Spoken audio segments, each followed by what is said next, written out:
प्रदीप साहब, एक और मुद्दा था ये जो 1 रुपये की रेंट पे 2 स्कूल्स दिए गए हैं SCS को, उस पर भी काफ़ी गर्मा गर्मी, काफ़ी अपोजिशन हो रही है। तो ये 1 रुपये रेंट पे दिया गया, उसमें बीजेपी का सपोर्ट था या बीजेपी की अपोजिशन थी इस बात पे? देखिए, ये जो 1 रुपये पे किराए मात्र पे अगर कोई स्कूल दिया गया, इसमें भारतीय जनता पार्टी समर्थन में थी या विरोध में थी, तो इसमें हमारी राय बटी हुई थी। कारण चुनाव आने वाले थे, एक SCS संस्था एक बहुत ही प्रतिष्ठा वाली संस्था है जिसने कई बच्चों को यहाँ पर शिक्षाएं दी है, और वह मतलब मैं कहूँ कि उस जमाने में भी शिक्षा देती थी जब विभाजन के बाद। SCS एक संस्था है जो मेरे हिसाब से सिंध हैदराबाद की संस्था है, बहुत ही प्रतिष्ठा वाली संस्था है। उसमें कई सदस्यों का ऐसा मानना था कि नहीं देना चाहिए, और कई सदस्यों का ऐसा मानना था देना चाहिए।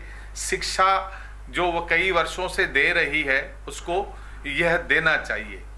कुल मिलाकर ऐसा तय हुआ कि भारतीय जनता पार्टी इस मुद्दे पे जब हमारी आपस हुई तो इस मुद्दे में जो वह संस्था है उसको सम्मान देने के लिए उसका समर्थन करेगी। बड़े खुले हृदय से हम बोल रहे हैं। यहाँ पर अगर मेरा व्यक्तिगत मत पूछेंगे तो मुझे ऐसा लग रहा था कि नहीं देना चाहिए, क्योंकि इल्जाम लगेंगे। इस समय चुनाव का समय है, इल्जाम लग चुके हैं सर। ये तब की बात है जब ये पूछा जा रहा था, तो मेरा ऐसा मानना था कि नहीं देना चाहिए, कम से कम अब तो नहीं देना चाहिए, और इसको पहले समाज के लोगों को बताकर, समझाकर, जो विरोध करने वाले उनको समझाकर बाद में देना चाहिए, ऐसा मेरा मानना था। लेकिन ठीक है, भारतीय जनता पार्टी के यूनिट ने ये तय किया कि उस प्रतिष्ठा के वालों को देना है, तो इसमें खुली बात है कि भारतीय जनता पार्टी ने उसको समर्थन दिया था।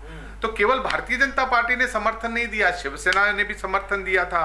उसमें राष्ट्रवादी कांग्रेस, आप ऐसे कहें कि कुछ नगर सेवक शिवसेना के छोड़कर बाकी सभी पक्षों ने समर्थन दिया था, शिवसेना ने भी समर्थन दिया था।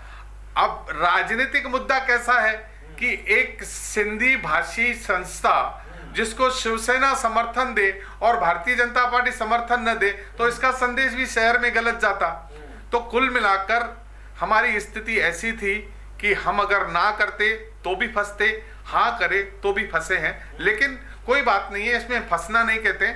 एक अच्छी संस्था को दिया है, अगर उसमें अगर कुछ ऐसा गड़बड़ घोटाला कुछ लगता है, उसकी जांच होनी चाहिए। हमने बड़े खुले हृदय से, और उन्होंने कहा है कि वो शिक्षा का स्तर सुधारेंगे, हमारे बच्चों को ही वो शिक्षा देंगे, आधुनिक शिक्षा देंगे। अगर कोई शिक्षा के स्तर पर कोई सुधार करने का प्रयास करता है और अगर दी है तो उसमें मेरे हिसाब से कोई गलत नहीं है। जैसे लोगों ने कहा है, जैसे पता चला है कि इसमें टेंडर्स फ्लोट नहीं हुए थे, decision was taken abruptly, arbitrarily rather से। तो इसमें टेंडर्स फ्लोट होने की आशंका थी जब आप 1 रुपये पे किसी एजुकेशन ट्रस्ट को दे रहे हो, तो टेंडर्स वर एक्चुअली रिक्वायर्ड और नॉट रिक्वायर्ड?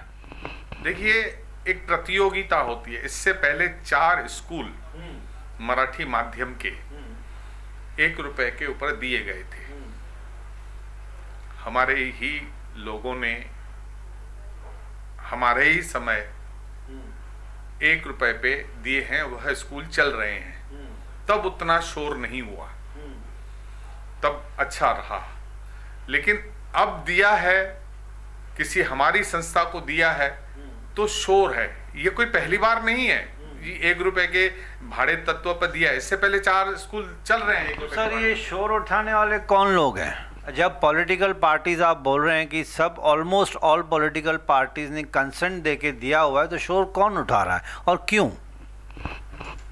देखिए, अब लोकतंत्र की बहुत बड़ी खूबसूरती है हमारे इसकी।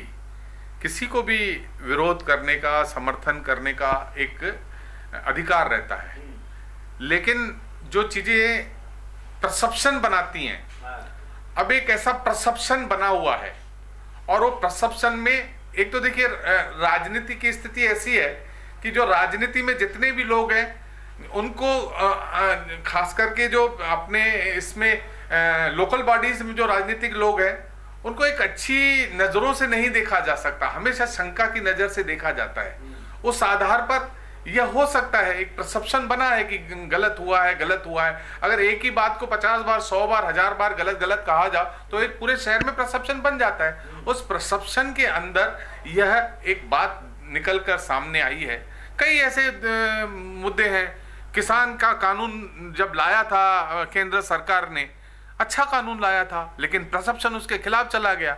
तो कई चीजें परसेप्शन में अच्छी चीजें भी बुरी बन जाती हैं, उसका ही यह एक उदाहरण है। तो आपके हिसाब से ये गो थ्रू होगा या अभी होल्ड पे चला जाएगा? ये 1 रुपी रेंट वाला मैटर गो थ्रू होगा या रेंट होल्ड पे चला जाएगा? देखिए, यह कोई शासकीय प्रस्ताव नहीं था, अशासकीय प्रस्ताव था, जिसमें भारतीय जनता पार्टी का एक सदस्य और उसके बाद आपका इसका राष्ट्रवादी पप्पू कलानी का एक सदस्य, उन्होंने प्रस्ताव लाया। सभी लोगों ने उसको बहुमत से उसको पारित किया। अब आयुक्त के ऊपर निर्भर करता है कि यह सही है या गलत है। अगर सही होगा तो उसको लागू करेगा, गलत होगा तो सरकार के पास में खंडित करने के लिए भेजेगा। अब वो जो पावर है, जो उनका अधिकार है, वह आयुक्त का है। आयुक्त ने जो किया वो सभी को मान्य होगा।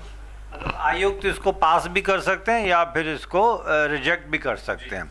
तो दोस्तों, ये पे एंड पार्क इशू जो प्रदीप साहब ने पहले क्लैरिफाई किया, अब ये 1 रुपी रेंट स्कूल वाले जो दोनों मुद्दे इन्होंने क्लैरिफाई कर दिए, तो अभी तक गो थ्रू हुए नहीं है as given to understand. Commissioner साहब जो हैं हमारे उल्लासनगर म्यूनसिपल कॉरपोरेशन के, द फाइनल अथॉरिटी वो हैं, और उसके बाद भी हो सकता है कुछ ऑपोजिशन रिटर्न हो जाए, राइटिंग में हो जाए, कोई कोर्ट में चला जाए, you never know what can happen. तो चलो दोस्तों, यहाँ पे एक छोटी सी ब्रेक लेंगे। ब्रेक के बाद एक आखिरी मुद्दे पे प्रदीप साहब से बात करेंगे। बहुत ज़्यादा वक्त मैं इनका लेना नहीं चाहता हूँ, बड़े आदमी हैं, बहुत ज़्यादा मीटिंग्स वगैरह होती होंगी उनकी। तो एक छोटी सी ब्रेक के बाद मिलते हैं दोस्तों।